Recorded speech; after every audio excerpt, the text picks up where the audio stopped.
Hello, I'm Bill Clark, also known as Lieutenant Randolph, and I'm going to talk to you today about some game design principles and how they apply to the tower defense genre. And the goal today is to lay down a foundation for how you can think about tower defenses that can also then enable us to talk about them in further depth in future episodes. So first off, I'm going to talk about the relationship between the player and the designer. One of the things that you encounter a lot in writings about game design is the concept of a player experience. For example, in his book Designing Games, Tynan Sylvester talks about that a game is an artificial system for generating experiences. And Jesse Schell in the Art of Game Design says we create an artifact that a player interacts with and cross our fingers that the experience that takes place during that interaction is something they will enjoy. This focus on experiences shows up in a ton of literature about game design. Another thing that's worth discussing is the idea of fun, and I really like Ralph Koster's description of fun as the feedback the brain gives us when we are absorbing patterns for learning purposes. When I first read his book, A Theory of Fun for Game Design, I was a little surprised at the idea that fun and learning are very similar and almost synonymous, but the more I've thought about it, the more I really like the idea. So then let's talk about some of the player motivations that drive players to play tower defenses. I've grouped them into four categories. The first is mastery and creativity. This is looking at the problem space, looking at towers, looking at monsters, looking at the map, and coming up with a good solution, a creative solution, and a solution that is very much the player's own solution. The next is progression and power. This is the concept that as you keep moving through the game, you're going to get more and more powerful towers, you're going to be doing more damage, and really get the sense that you have progressed from where you started. The third group of motivations is complexity and puzzles. And this is engaging with hopefully a system that has a lot of levers and dials to turn so that the player can really dig in and try and understand a very complex relationship, and thus there's a lot of learning to be done. And finally, I point to elegance and aesthetics. And this is the idea that both the game's aesthetics should hopefully be interesting, which is outside the scope of this discussion, but also that the aesthetics of the defense that they build can also be enjoyable. Looking at the elegance of their solution, things like symmetry, things like crafting a zone that works very well together, that all the pieces function together. So your role as a tower defense designer is to enable experiences that allow players to fulfill those motivations. So you can do things like giving room for creativity, aesthetic expression, and elegance. Don't force the players to play a particular way, give them room to express themselves. Present puzzles and tests to challenge and teach players. If players only ever find one way to play your game and aren't ever forced to consider more of the possibility space, then you are not giving them as much opportunity to learn and experience many of these motivations. And you want to provide a fulfilling progression and power fantasy such that the player feels like they are being rewarded for moving forward through the game and that they are getting more and more explosive, satisfying, powerful results. So now I'm going to talk about the three challenges that players typically face when playing tower defenses. The first challenge is maximizing damage per second. The second challenge is targeting the towers and making sure they hit the right targets. And the third is resource management. So let's start by talking about damage per second. If you have a tower and some monsters that it is hitting, then you can calculate its damage per second in a relatively simple way by looking at how much damage is it doing per hit and how many attacks is it doing per second. If you multiply those together, you'll get a relatively simple idea of the damage per second of that tower. And a couple of ways to engage with player motivations with these simple values is that the progression and power motivation really likes big numbers on the damage per hit. So for example, things like sniper towers or towers that can crit or splash damage towers like nukes, basically anything that is going to do like a really high amount of damage is going to be satisfying for the power fantasy. And then the trade-off between damage per hit and attacks per second, even if you're doing the exact same DPS through multiplying them, there can be interesting trade-offs in the complexity axis by looking at, for example, that fast towers are quicker able to react to changes on the battlefield, whereas slow towers, depending on some of the other factors in your game, may have their own set of pros and cons, for example, getting through armor better or things like this. But then Damage per second is a lot more than simply calculating those two numbers and multiplying them together. For example, you may have a lot of monsters, in which case a splash damage or area of effect or AoE tower is going to be useful. And so you might also want to multiply in the number of hits per attack. And this is a value that can engage well with the mastery and creativity side of the player motivations, because creating of an AoE kill zone that maximizes the amount of damage and the amount of targets that are being hit by that damage can be a sign of very high mastery.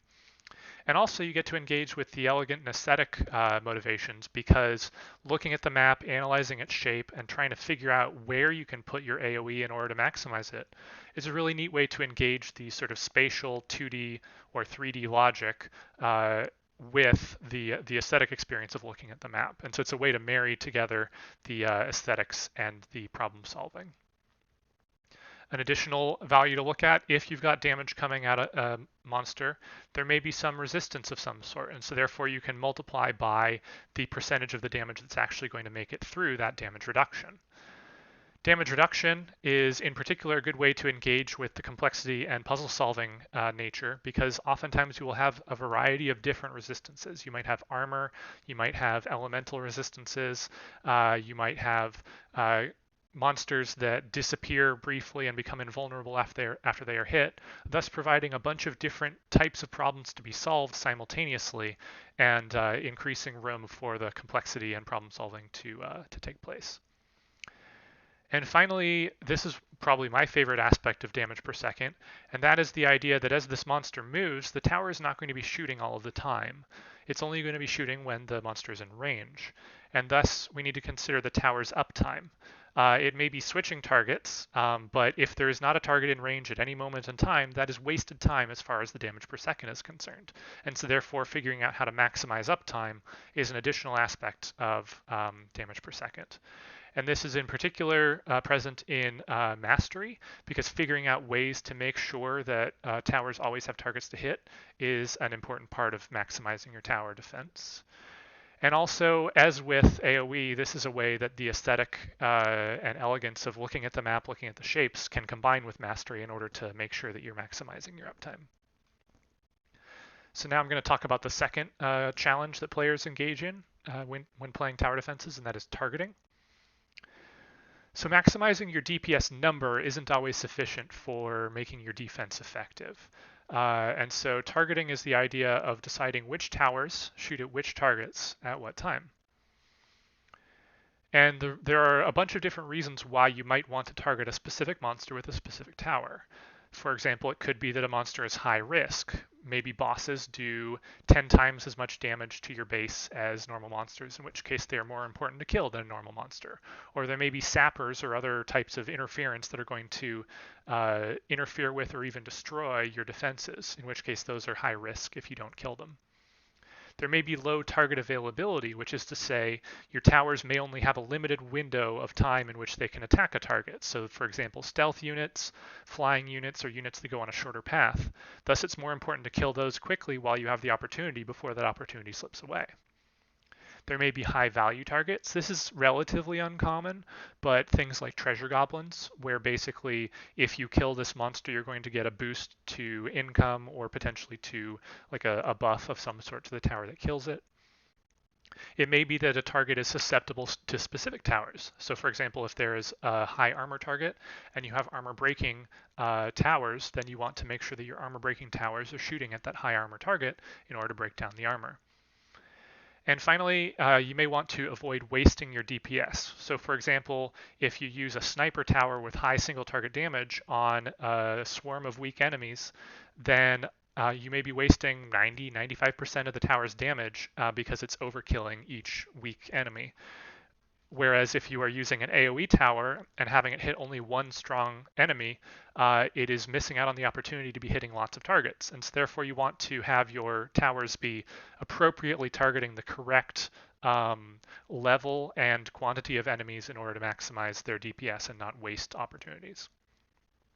And all of these are places where creativity in particular comes to play, because you're not going to have a single one of these factors at play at a time. You're going to have a constant stream of shifting priorities, and thus creativity allows you to identify which of those are important at this moment and how can I adjust my solution in order to engage with them. Another really interesting thing about targeting is that it can help you maximize your uptime. So if I have a group of monsters that are coming through, and then some of them are killed by the first tower, and some of them are killed by the second tower, and then a few make it through all the way at the end, then over the course of time, as more monsters come, I will then have monsters that are spread throughout my maze, and all of my towers will be shooting at the same time.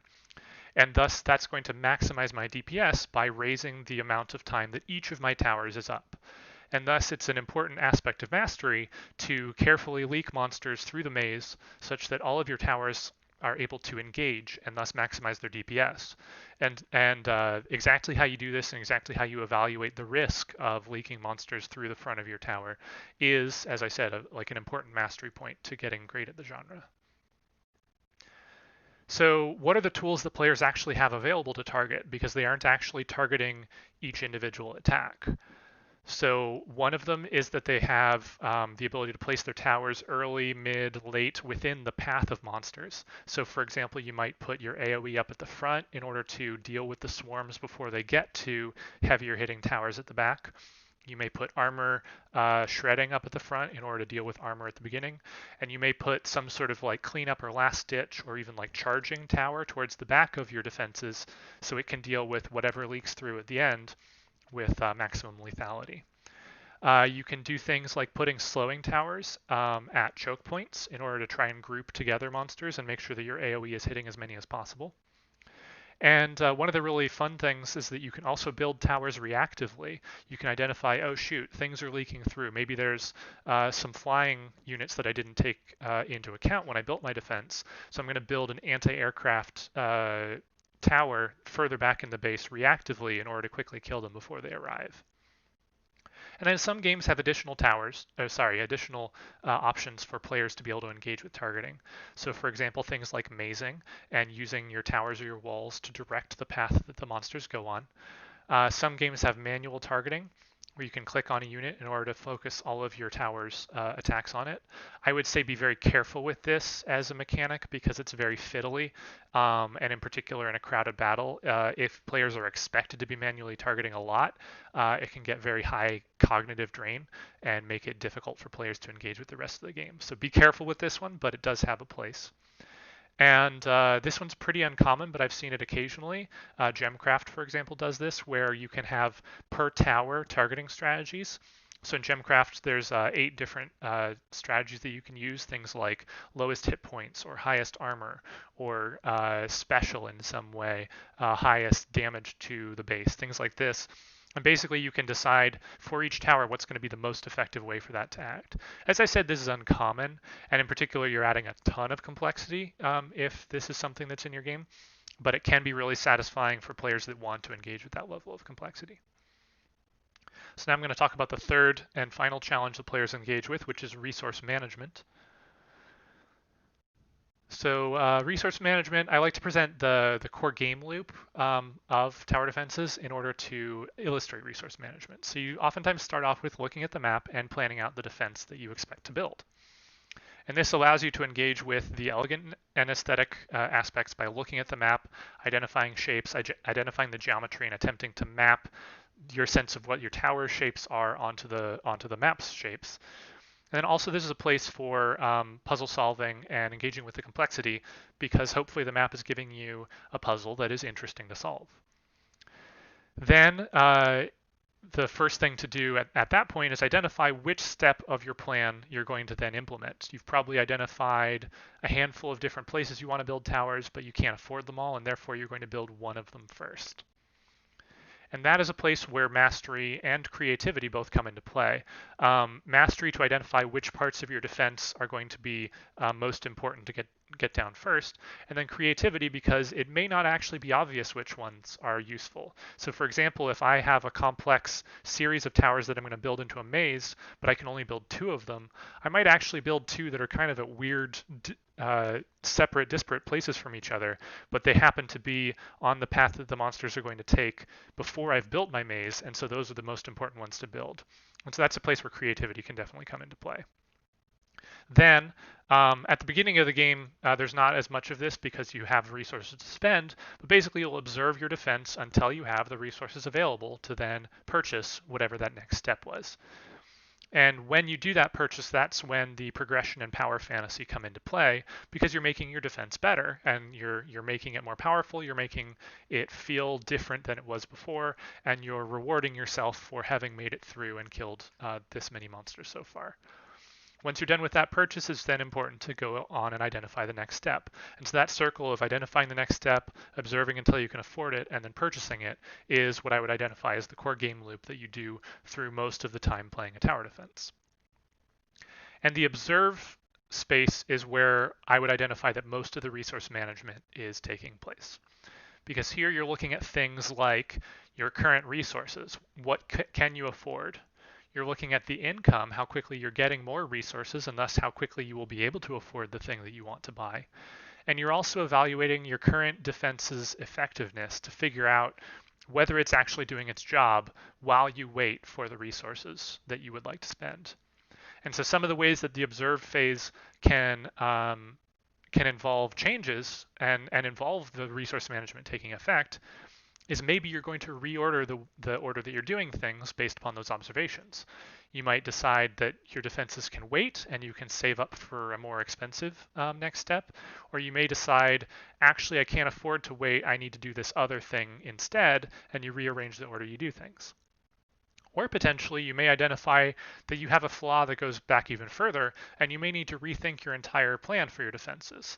And thus, based upon your observations, say, oh, actually, that thing I was expecting to do isn't going to work. Let me restructure. And then the other one that I really am amused by is that you may need to do a panic purchase. And this in particular takes place when I was talking about the reactive purchasing of towers.